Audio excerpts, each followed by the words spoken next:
यदि आप भी बीपीएससी टीआरई 4.0 की भर्ती की तैयारी कर रहे हैं तो आपके लिए वीडियो काफ़ी महत्वपूर्ण है। साथियों, जैसा कि आप सभी को पता है कि बिहार में टीआरई 4.0 की भर्ती को लेकर के लगातार चीज़ें यहाँ पे परिवर्तन हो रही हैं। आपने देखा होगा कि प्रेस कॉन्फ्रेंस में जो आपकी एग्ज़ाम की डेट यहाँ पे निर्धारित की गई उसको लेकर के क्या कुछ परिवर्तन किया गया है। और जो आपकी सीटें हैं, यानी कि अगर बात करें, जैसे आपने देखा होगा कि 27,000 के आसपास आपकी सीटें बताई जा रही थी कि 27 या 28,000 के आसपास सीटों की संख्या आपको टीआरई 4.0 की भर्ती में देखने को मिले हैं। जबकि आपको याद भी होगा कि डोमिसाइल भी लागू किया गया है। तो डोमिसाइल लागू होने के बाद भी शिक्षकों में राहत नहीं, यानी कि जो अभ्यर्थी हैं जो फॉर्म अप्लाई करेंगे उनको राहत नहीं है, क्योंकि सीटों की संख्या इतना ज़्यादा कम है। ठीक है, अगर मान लीजिए 4 वर्ग आपके हैं तो 4 वर्ग में सीटों की संख्या अगर बांट देंगे तो बहुत ही कम सीटें आपकी होंगी प्रत्येक वर्ग में। तो इसलिए सीटों की संख्या, तो प्रेस कॉन्फ्रेंस में सीटों को लेकर के क्या कुछ अपडेट दी गई है और आपकी जो परीक्षा की तिथियां निर्धारित की गई हैं उसमें क्या कुछ चेंजेस किए गए हैं उसको लेकर के देखने वाले हम लोग यहाँ पे, और रोस्टर से संबंधित क्या कुछ अपडेट है वो भी हम लोग यहाँ पे देखेंगे। देखिए, कई सारे महत्वपूर्ण चीज़ों को लेकर के यहाँ पे प्रेस कॉन्फ्रेंस में बातें की गई थी। सबसे पहला सवाल ये था यहाँ पे रिक्तियों को लेकर के कि बीपीएससी टीआरई 4.0 के में जो है क्या रिक्तियाँ जो हैं वो बढ़ेंगी, यानी कि सीटों की संख्या बढ़ेगी। तो उसमें ये चीज़ बताया गया कि अभी तो सीटें आप अलग अलग ज़िलों से जो है यहाँ पे रिक्तियाँ नहीं मिल पाई हैं और यहाँ पे अधियाचना भी नहीं मिल पाया है। तो जैसे ही अधियाचना यहाँ पे प्राप्त होगी और रिक्तियों का ब्यौरा जो है चीज़ें क्लियर हो जाएंगी। अभी इसमें थोड़ा सा वक्त लगेगा जो कि आपकी रिक्तियों को लेकर के है, लेकिन 100% तय है कि आपकी जो है सीटें यहाँ पे आपकी टीआरई 4.0 की भर्ती में वो बढ़ेंगी। और इसकी जानकारी बीपीएससी के जो सचिव हैं सत्यप्रकाश शर्मा ने, उन्होंने इस चीज़ को लेकर के यहाँ पर स्पष्ट किया। तो जैसे रिक्त पदों का ब्यौरा यहाँ पे बीपीएससी आयोग को प्राप्त होगी, आगे की प्रक्रिया आपकी शुरू यहाँ पे कर दी जाएगी। लेकिन ये तो तय है कि सीट आपकी बढ़ेगी। अभी तक 27,000 से ऊपर आपने सीटों की संख्या देखी है कि टीआरई 4.0 की भर्ती में सीटें बढ़ेंगी। और उसके बाद से एक चीज़ और यहाँ पे बताया गया कि आपकी जो परीक्षा की तिथियाँ निर्धारित की गई हैं उसको लेकर के, ठीक है, जैसा कि आपको याद होगा कि यहाँ पे अभी 1 दिन पहले या 2 दिन पहले की बात है, ये आपको टीआरई 4.0 के परीक्षा तिथियों को लेकर के यहाँ पे और परीक्षा फल का प्रकाशन यानी कि रिजल्ट को लेकर के जो डेट यहाँ पे निर्धारित की गई थी, इसमें आपकी टीआरई 4.0 की परीक्षा की तिथियों को लेकर के यहाँ पे बात की गई। तो जो ये तिथियाँ रखी गई हैं, ठीक है, यहाँ पे प्रेस कॉन्फ्रेंस में यही बताया गया कि जो तिथियाँ आपकी रखी गई हैं 16 से लगा करके 19 दिसंबर तक, यही परीक्षा तिथियाँ यहाँ पे आप कंफर्म मान के चलिए। ठीक है, प्रेस कॉन्फ्रेंस में यही बातें कही गई हैं। बाकी आगे क्या कुछ होगा वो तो बात की बात है, लेकिन अभी तक जो चीज़ें चल रही हैं, ठीक है, जो ऑफिशियल चीज़ें हैं उसको हम बता रहे हैं आपसे कि जो एग्ज़ाम की डेट है आपको 16 से लगा करके यहाँ पे 19 तारीख तक यानी कि दिसंबर तक ये आपकी प्रक्रिया चलेगी, ठीक, परीक्षा वाली। और परीक्षा का जो प्रकाशन होगा यानी कि रिजल्ट को लेकर के अगर बात करें तो रिजल्ट आपका जो है वो जनवरी में ही देखने को आपको मिलेगा। तो कहने का मतलब ये है कि जो आपका डेट यहाँ पर रखा गया है आप इसी डेट को जो है तैयारी में लगाएं, यानी कि आप इसी डेट के अनुसार आप अपनी तैयारी जो है वो करते रहेंगे। 2 चीज़ क्लियर हो गई। एक तो आपका जो है अभी अधियाचना यानी रिक्त पदों का ब्यौरा जो है यहाँ पे बीपीएससी आयोग को मिला नहीं है, लेकिन सीटें आपकी 100% यहाँ पे बढ़ेंगी टीआरई 4 में। अभी तक आपने 27,000 के आसपास देखा होगा, ठीक है, जैसा कि यहाँ पे देखिए 27,910 यहाँ पे देखने को मिला।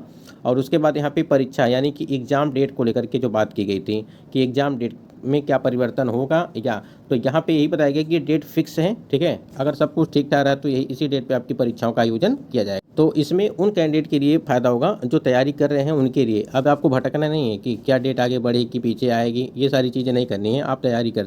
और जो यहाँ पे आपका अगर बात करें, यहाँ पे जो महिला कैंडिडेट हैं, ठीक है, इनको तो यहाँ पे 35% का आरक्षण वो मिला ही मिला है। ठीक है, तो ये महिलाओं के लिए काफ़ी फ़ायदेमंद होगा, क्योंकि ये जो 35% का जो आरक्षण है ये सिर्फ बिहार की जो महिला कैंडिडेट हैं उनके यहाँ पे मिलेगा, न कि अदर स्टेट की महिला को। ठीक है, तो इस बात को आप ध्यान रखेंगे। अदर स्टेट की महिला को किसी भी तरह का कोई भी आरक्षण का लाभ यहाँ पे दे नहीं होगा। ये आपको जो है जो बिहार की महिला हैं उनको ही 35% का जो यहाँ पे आरक्षण का लाभ मिलेगा। ठीक, तो इस बात को आप ध्यान रखेंगे। देखिए, यहाँ पे जो आपकी रोस्टर जब जारी किया जाएगा तो इसमें कई सारी चीज़ें हैं। ठीक है, जैसे कि यहाँ पे देख पा रहेंगे आपका सामान्य के लिए सीटें रहेंगी, उर्दू के लिए सब्जेक्ट, बांग्ला सब्जेक्ट के लिए, और यहाँ पे रोस्टर बिंदु दिया गया है। और टीआरई 1 की जो स्वीकृत बल हैं और टीआरई 2 के स्वीकृत बल, ठीक है, सीट, और उसके बाद यहाँ पे टीआरई 3 के, ठीक है, कुल स्वीकृति बल यहाँ पे 4 + 5 + 6 ये यहाँ पे ऐड किए जाएंगे। और SC category, ST category, EBC हो गया, बीसी हो गया, और डब्ल्यूबीसी, ईडब्ल्यूएस और यूआर यानी कि अनरिजर्व कैटेगरी, और टोटल यहाँ पे आपकी सीटों की संख्या दी रहेगी। और टीआरई हेतु रिक्त रिक्ति, ठीक है, ये यहाँ पे दी जाएंगी। यानी कि वर्ग 1 to 5 में तक अध्यापन हेतु विषयवार कोटिवार विद्यालय अध्यापक के संबंध में, यानी कि ये जो आपका रोस्टर है, ठीक है, ये ऐसे ही आपको देखने को मिलेगा। और सबसे अधिक अगर पदों की बात करें तो आपका 9वीं 10वीं में देखने को मिलेगा और यहाँ पे 11वीं 12वीं में। ये 2 वर्ग ऐसे आपके हैं जहाँ पर सबसे अधिक आपके जो है पद वो देखने को मिलेंगे, क्योंकि इसमें क्या है, इसमें पहले से भी TRE 3.0 का, ठीक है, TRE 3.0 में सीटें काफ़ी बच गई थी, तो उन सीटों को भी यहाँ पे ऐड किया जाएगा। तो इस सीटों को ऐड किया जाएगा जिससे पदों की संख्या यहाँ पे बढ़ जाएगी। बाकी यहाँ पे देखिए डॉक्टर रंजीत कुमार सिंह IAS जो शिक्षा विभाग में काम भी इनके द्वारा किया गया था, तो उनके द्वारा कुछ अपडेट दी गई हैं कि TRE 4.0 रिक्तियों की संख्या बढ़ेगी। सरकार की कोशिश है कि आप लोग पढ़ाई पर ध्यान दें, बेकार की एक्टिविटी और चीज़ों पर ध्यान न दें, ठीक है, क्योंकि जो यहाँ पे पढ़ेगा वही सफल होगा। तो यहाँ पे इनका कहना ये है कि जो भी रिक्तियों की संख्या है वो तो बढ़ेगी ही बढ़ेगी, लेकिन आपको सबसे ज़्यादा फोकस यहाँ पे अपने पढ़ाई पर देना है, न कि अदर एक्टिविटी पे, ठीक है। तो बेकार की बातों में आपको नहीं रहना है, जो कि अभी हमने भी बताया इसी चीज़ को लेकर के, क्योंकि जो आपकी डेट रखी गई है दिसंबर में एग्ज़ाम की, वो यहाँ पे प्रेस कॉन्फ्रेंस में वही चीज़ बात की गई है कि आपकी जो डेट है एग्ज़ाम की वही डेट रहेगी।